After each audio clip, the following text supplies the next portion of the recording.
Under God by William C. Hendricks, 7th edition, updated and revised, Chapter 5. Independent government acquired. Important ideas to look for. 3 different forms of government were found in the colonies. Attempts were made to unite the colonies. A strong desire for independence developed, and the Declaration of Independence resulted in our standing alone under God. British ideas of self-government are brought to America. Now thank we all our God, with hearts and hands and voices, who wondrous things hath done, in whom his world rejoices, who from our mother's arms hath blessed us on our way, with countless gifts of love, and still is ours today. The crops of their first year in America had been harvested. The Pilgrims, under the leadership of Governor William Bradford, had proclaimed a day of thanksgiving. The table was spread with what was to them a bounteous meal. Fresh venison and wild turkey were supplied by the friendly Indians who lived in the nearby forest. Cornbread, freshly baked, was made from maize, and had recently been gathered from the fields. Before the meal had begun, the voice of the elder of Plymouth was raised in a prayer of thanksgiving to God.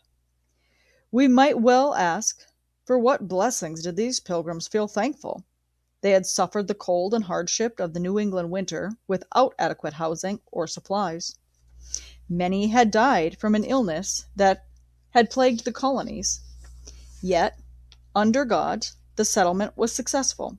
The Indians had been helpful. The needed homes had been built. The crops planted in the spring had provided sufficient food for the coming winter. But above all, the Pilgrims were thankful for the freedom they had discovered in America. The freedom to worship God in a way that they felt was right and true to the teaching of the Bible. The leaders of the colony were not only concerned about their religious freedom, they also carried to America the ideas of political freedom that had developed in England. These ideals of self-government had been written in the Magna Carta, the Petition of Right, the Habeas Corpus Act, and the Bill of Rights. These English ideals were dear to the hearts of the Pilgrims. During their short stay in Holland, the Pilgrims saw their children growing up in the customs of the people there. The Pilgrims wanted their boys and girls to remain English in speech and custom, so they soon left the Netherlands. When they came to America, they faced the question, how could these ideals of self-government best be carried out in a new colony? Before the Pilgrims left the Mayflower, while it lay anchored in the harbor now named Cape Cod Bay, the Pilgrim men met in the cabin of the ship. They discussed the problems that faced them, such as the building of homes and the need for protection from unfriendly Indians, from the dangers of the unknown wilderness. They realized that they would all perish unless they worked together for the welfare of one another. They decided that they must all work together to make laws and abide by them if they were to survive. This agreement was written in the form of a document that is called the Mayflower Compact. Under the terms of this compact, the people recognized their obligation and pledged their allegiance to the king. They also provided for a way in which they could make laws for their colony and elect officers to enforce them. Read carefully this part of the Mayflower Compact to see how the ideas of a democracy were stated in it. In ye name of God, Amen. We whose names are underwritten, the loyal subjects of our dread sovereign, King James, having undertaken for ye glory of God, and advancements of ye Christian faith, and honor of our king and country, to plant ye first colony in ye northern part of Virginia, do. Solemnly and mutually, in ye presence of God and of one another, covenant and combine ourselves together into a civil body potlick, for our better ordering and preservation and furtherance of ye ends aforesaid, and by virtue hereof to enact such just and equal laws, from time to time, as shall be thought most meet and convenient for ye general good of ye colony, unto which we promise all due submission and obedience.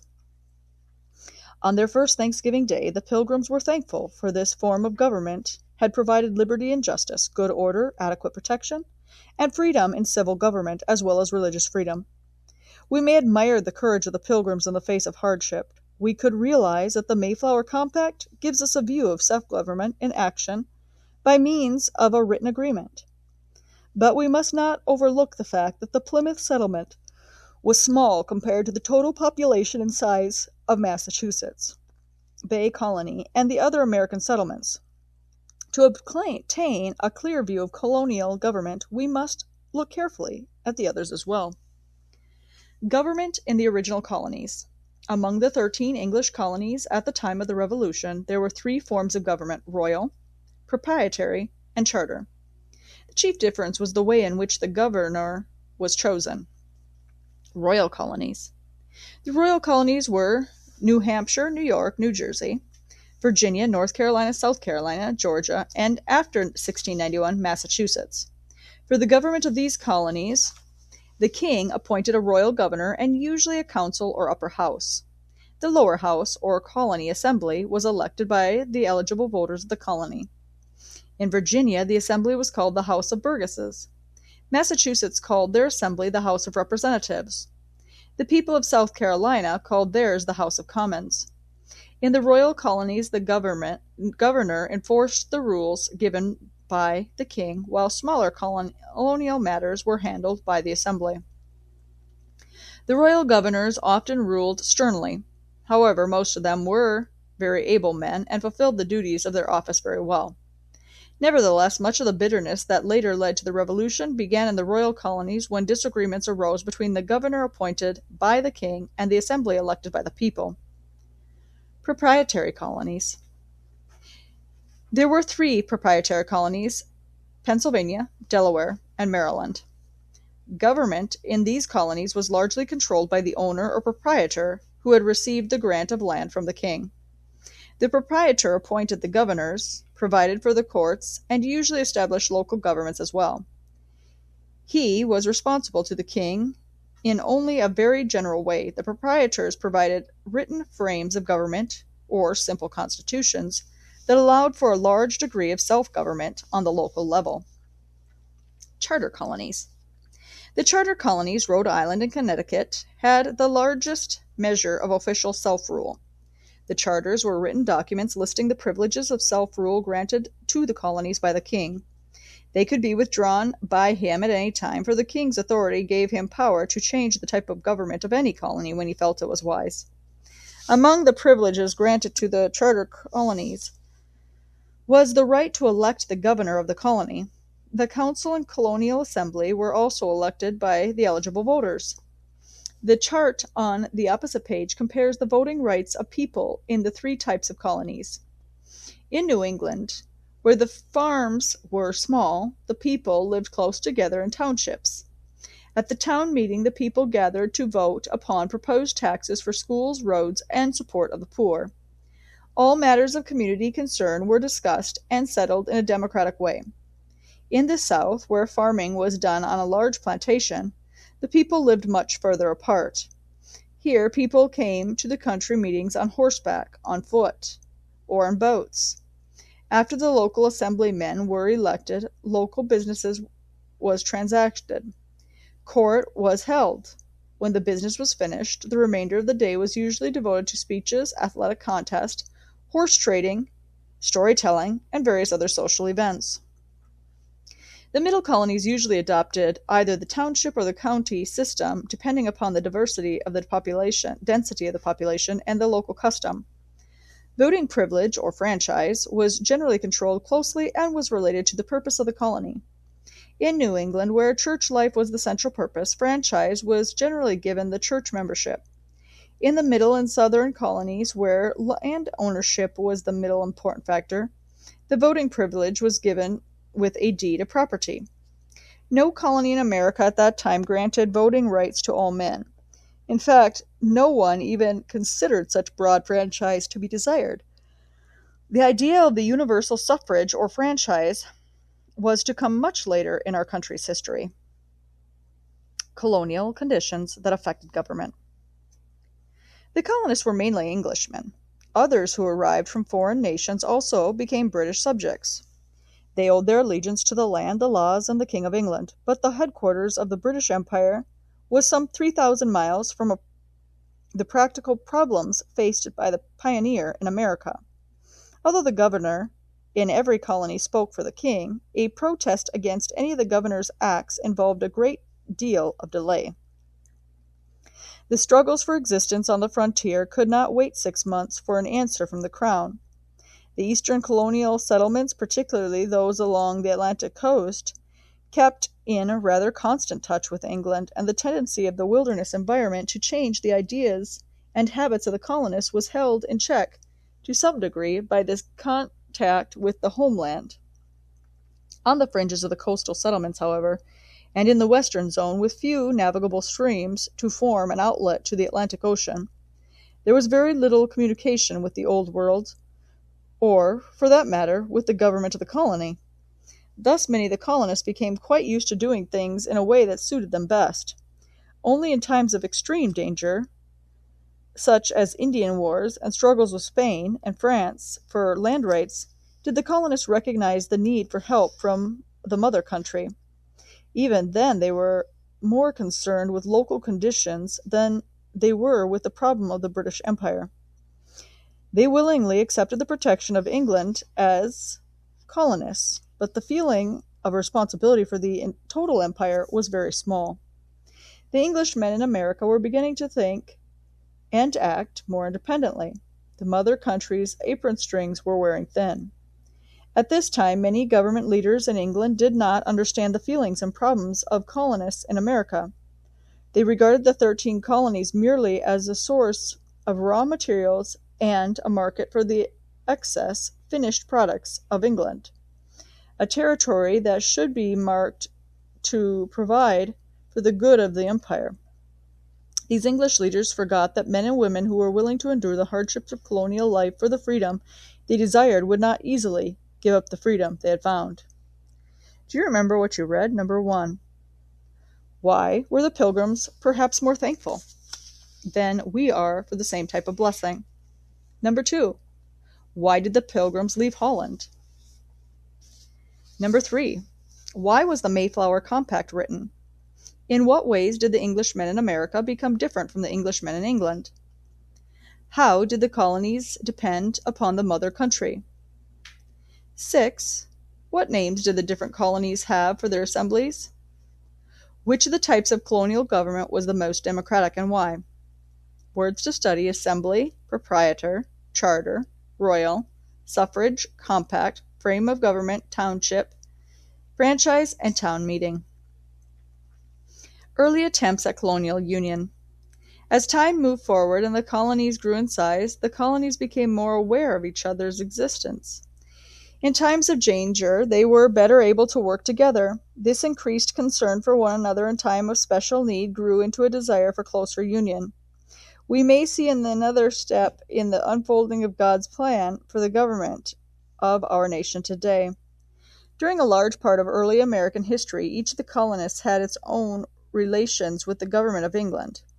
But the colonies had very little to do with one another. Communists were poor. Distances were great. Communications were poor. Distances were great, and travel was difficult and often dangerous. In spite of these problems, the leaders of the settlements in Massachusetts Bay, Plymouth, Connecticut, and the New Haven joined in a League of Friendship as early as 1643. The purpose of the New England Confederation was to form a united defense against the Indians. This union lasted only a few years, and in 1696 William Penn proposed a plan for improving commerce or trade among the colonies. He was also concerned because a criminal in one colony could escape punishment simply by moving to another. His plan would have provided a better system of justice for all. Although his plan was well organized, nothing came of it. Almost 60 years later, in 1754, at the existence of the British Board of Trade, a meeting was held in Albany, New York. Delegates of 7 of the northern colonies attended to consider the danger of Indian attacks and methods of improving colonial trade. Benjamin Franklin made a proposal that a meeting of delegates, one from each of the 13 colonies, be held once a year. These representatives would have power to levy tax, to make war, peace, or trade treaties with the Indians. To deal with the other problems, they affected all of the colonies. The Albany Plan of Union, as Franklin's ideas came to be called, was rejected by all the colonies. They were not yet ready to surrender part of their power as individual colonies to a larger, more distant government. The Albany Plan of Union was, however, a forerunner of the United States Constitution, for it made people think in terms of a strong central government. Stamp Act, Congress, 1765. A common problem, however, drew the colonies together more solidly. Just as the common danger from Indian attack was caused the early settlements to band together in the New England Confederation, so now the Stamp Act, passed by the English Parliament in 1765, was the cause of the first significant cooperation among colonies. They strongly resented the tax being placed upon them by the mother country, and they used the now well-known cry, "No taxation without representation," as the basis for their protest. The colonies felt that the freedom guaranteed by the Magna Carta was being violated, for Parliament was placing this direct tax upon the colonies without allowing them to have membership in the law-making body. Feeling against the Stamp Act was immediate. In the Virginia House of Burgesses, Patrick Henry made a fiery speech condemning the act. As the invitation of Massachusetts, a Stamp Act Congress met in New York. Delegates from 9 states attended and drew up a Declaration of Rights and Grievances, which was sent to the king. As we consider the Stamp Act passed by the British government, we must first of all recognize that Parliament had every legal right to tax the colonies as it wished. The colonial actions of resistance and defiance were wrongful forms of disobedience and rebellion against their governing authorities. Although the Stamp Act was repelled and judged to be unwise, this does not excuse the colonies for their lack of obedience. However, the meeting of delegates from various colonies was another means that drew the colonists into a closer union. This flame of freedom that was being kindled in a more closely united States was soon fanned by more actions of the English Parliament. The Townshend Act, the Intolerable Act, and many others. Just as many colonists had refused to buy the stamps of England, many now refused to buy English goods. Others wrongly brought smuggled goods to avoid paying the tax required by England. Because the trade between England and America was lagging badly, Parliament removed most of the taxes. She left only the one on tea. But now the colonists would not be satisfied until all the taxes had been removed. In Boston, an angry mob boarded 3 British tea ships and dumped 340 chests of tea into the harbor. They dressed as Indians to avoid detection and were never punished. This was open rebellion against the authority of the British government, as well as destruction of the property of others. In Exodus 23:2, God tells us that we are not to go with the crowd to do evil. We also know that God holds each person responsible for his or her actions. So, too, he holds the person who were members of the Boston Tea Party individually responsible for their actions. Moderate men in America at that time, such as Benjamin Franklin, condemned the Boston Tea Party as an entirely wrong, unlawful display of mob spirit. Friends of America in England, such as William Pitt, also denounced the late illegal and violent proceedings at Boston. It would be nice to believe that all the things done by our ancestors were done according to God's laws. But we know that at the Boston Tea Party, as well as many other occasions, they openly defied the legal authority that God had ordained to rule them. However, God sometimes uses people's evil actions to carry out his plan, and he cares for us in spite of the wrongs that we do. This does not excuse anyone. Mob rule and violence towards the governing authorities which God has established does not promote Christian citizenship. After the Boston Tea Party, Parliament immediately passed the act that stopped Boston's trade with the outside world. The Massachusetts Government Act took away the charter of the colony and placed Boston under the military rule of General Gage, commander of British troops there. The First Continental Congress, 1774. Many early calls for colonial union had gone unheeded, and others had been answered half-heartedly. But now one of the American cities was being severely punished. The people of Boston were in need of food and supplies. As a result, the other colonies soon responded with offers of help and provision. On September 5th of 1774, the First Continental Congress met in Philadelphia to consider the tense relations between the colonies and England. The delegates traveled a long distance at their own expense in order to attend. They were hoping that they could find a solution to the problems that faced them. The First Continental Congress restated the loyalty of the colonies to the king, and at the same time again asked him to reconsider the rights of the colonists as Englishmen. Agreements were made to refuse imported goods from England unless its trade laws were changed. Before adjourning, the Congress set a date for the meeting of the Second Congress in May of 1775, and if England should fail to respond to the colonial demands for better treatment. Do you remember what you've read? Number 1, name 3 early attempts for union of the colonies. 2, what were the purposes of these early attempts? 3, why was the Boston Tea Party an unlawful action by the colonists? 4, why did mob rule dangerous and wrong? 5, how was the city of Boston punished for the Boston Tea Party? And 6, why were the colonies more ready to send delegates to the First Continental Congress than to agree to the Albany Plan of Union? Memory work, Exodus 23:2. The demand for independence grows in America. During the days of the First Continental Congress, the colonies spoke of loyalty to England. They demanded their rights as Englishmen. They requested for more favorable treatment, had again been sent to the king. But conditions became even worse. Some leaders in America began urging the people to revolt and to become independent of the rule of England.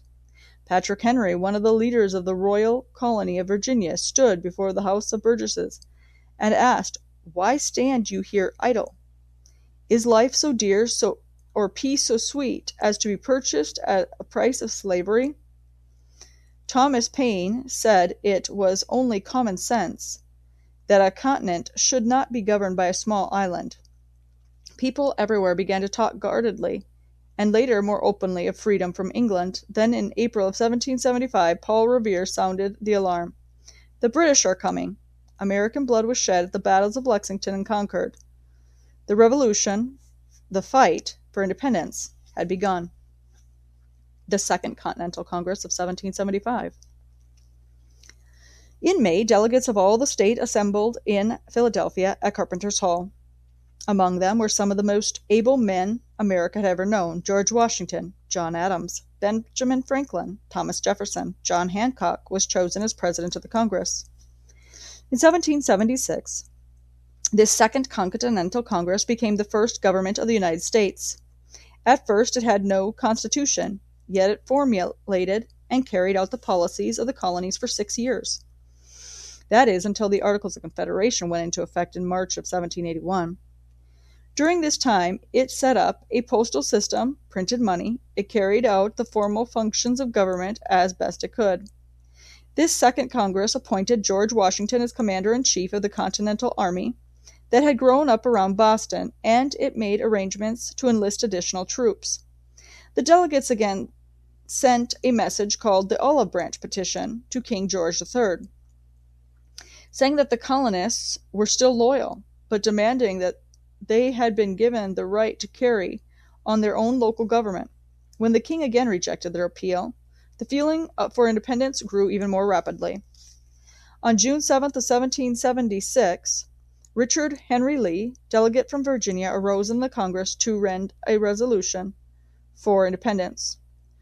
Resolved that these united colonies are, and of right ought to be, free and independent states, that they are absolved from all allegiance to the British Crown, and that all political connection between them and the state of Great Britain is and ought to be totally dissolved.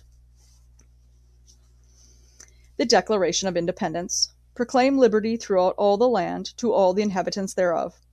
This is the inscription on the Liberty Bell. It was a solemn occasion in the history of the United States when Lee read his resolution for independence. The step about to be taken could not easily be retraced. After the resolution had been debated at length, a committee of 5, consisting of Thomas Jefferson from Virginia, Benjamin Franklin from Pennsylvania, John Adams from Massachusetts, Robert Livingstone from New York, and Roger Sherman from Connecticut, was appointed to prepare the final draft. While this was being done, many of the delegates wrote letters to their home colonies, and others went home themselves to make sure of the way that the people felt about the resolution for independence. On July 4th of 1776, the Declaration of Independence, written mainly by Thomas Jefferson, was passed and signed after a few minor changes had been made. Church bells were rung, parades were held, and the general celebration was everywhere. One of the leaders, John Adams, shows how the people of that time felt about independence when Lee's resolution was passed. It ought to be commemorated as the day of deliverance by solemn acts of devotion to God Almighty. It ought to be solemnized with pomp and parade, with shows, games, sports, guns, bells, bonfires, illuminations from one end of this continent to the other, from this time forward, forevermore. The 4th of July is still one of our most honored national holidays. What did this document declare? The Declaration of Independence has been called the birth certificate of our nation. Its main purpose was, of course, to declare that our country was no longer a colony of England, but rather was now a nation by itself. We were independent. We would govern ourselves. We would stand alone under God. In addition, in this leading purpose, the Declaration included many basic ideas about government. When Jefferson states, "We hold these truths to be self-evident," he expresses some fundamental human rights. The Declaration of Independence is a great document, because these basic ideas apply not only to the American colonists. Ideally, they apply to all people everywhere. The Declaration lists 8 of these self-evident truths. Number 1, that all people are created equal. Number 2, that the Creator has given to all certain inalienable rights. Number 3, that among these rights was life, liberty, and the pursuit of happiness. Number 4, that governments are instituted and ordained among human beings to preserve these rights. Number 5, that the government gets its just powers from the consent of those who are governed. Number 6, that if a government does not preserve but rather destroys these rights, it is the duty of the people to change it or abolish it. Number 7, that people then have the responsibility to establish a new government, one that will provide these basic rights for them. Number 8, that governments are not to be changed for light and transient causes, but only when there are deep, enduring wrongs against God-given human rights. Reasons given. The Declaration of Independence is given on page 251 through 253. Read it carefully. You will notice that a large part of it lists the many reasons why the colonies were rebelling and declaring their political independence.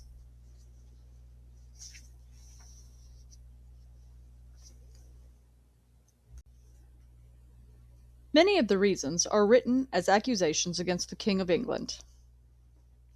As you study these reasons, you must remember that the Declaration of Independence was written and approved by people who disliked the king very much, and they began to blame all their troubles on him. People often make unjust accusations because their minds are set against someone. Because of this feeling against the king, the Declaration of Independence was written from the colonists' point of view. Let us consider a few of the reasons that have been given to see why the colonists felt that they should declare their independence. He, the King of England, has refused his assent to the laws, the most wholesome and necessary for the good public. He has forbidden his governors to pass laws of immediate and pressing importance, unless suspended in their operation till his assent should be obtained, and when so suspended, he has utterly neglected to attend to them. Before laws passed by the colonial assemblies could become effective, they had to be agreed upon by King George III. Sometimes laws that the colonies felt were needed had been passed by the assemblies only to be deliberately ignored or refused by the king. Thus, the power of the people to make their own laws was limited. He has obstructed the administration of justice by refusing to assent to laws for establishing judiciary powers. He has made judges dependent on his will alone for the tenure of their offices and the amount of payment and their salaries. The king had refused to approve the laws made by the assemblies that would establish colonial courts of justice. The colonists wanted to elect their own judges and operate their own courts.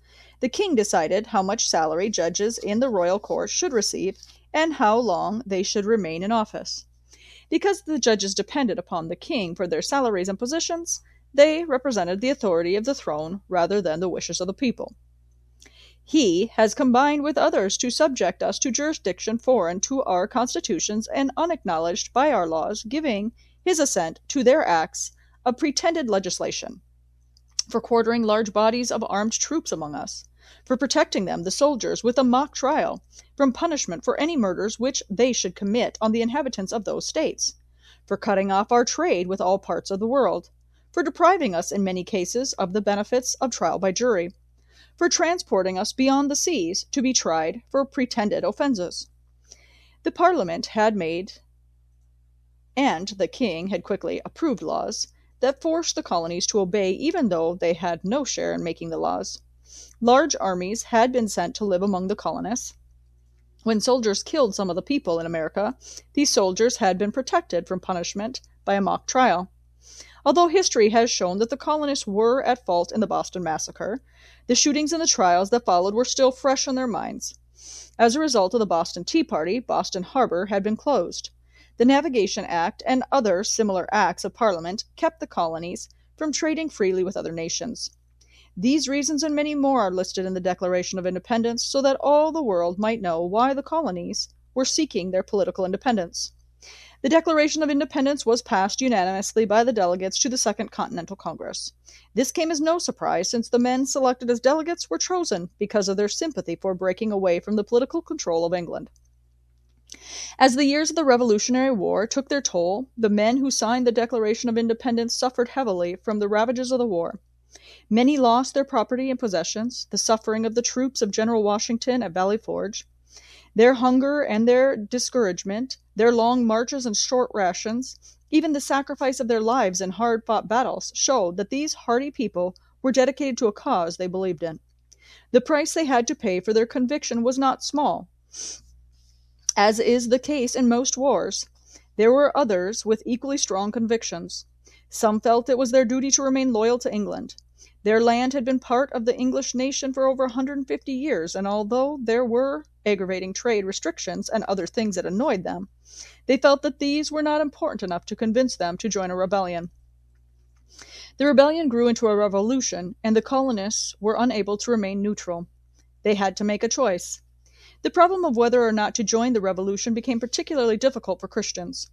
Those on both sides of the issue believed in the same God, read the same Bible, which included Romans 13. Both groups knew their first allegiance was to the kingdom of heaven, but this did not remove the difficulty and pain of choosing sides in this political struggle. By the time the war was over and the bitterness following the war began to lessen, an estimated 35,000 persons had left their homes and possessions to live elsewhere. Most went to Canada. The price they had to pay to live according to their convictions was very high. Which side was right? Historians are still discussing the question and probably will for some time to come, as Christians we should be aware of the issues that people of the past have faced. They should evaluate their decisions in the light of our Christian convictions in order that we may be able to decide the issue of our day as wisely as possible. As a result of the Declaration of Independence and the Revolutionary War that followed, a new nation under God had come into existence. Prayer for it and loyalty to it are not only proper, but are required of the Christian who choose to be part of this nation. Christians know, however, that their highest allegiance is to God. For the Lord is exalted over all the nations, his glory above the heavens. Psalm 113:4. Do you remember what you've read? Number 1. What part did each of the following play in the story of the American Revolution?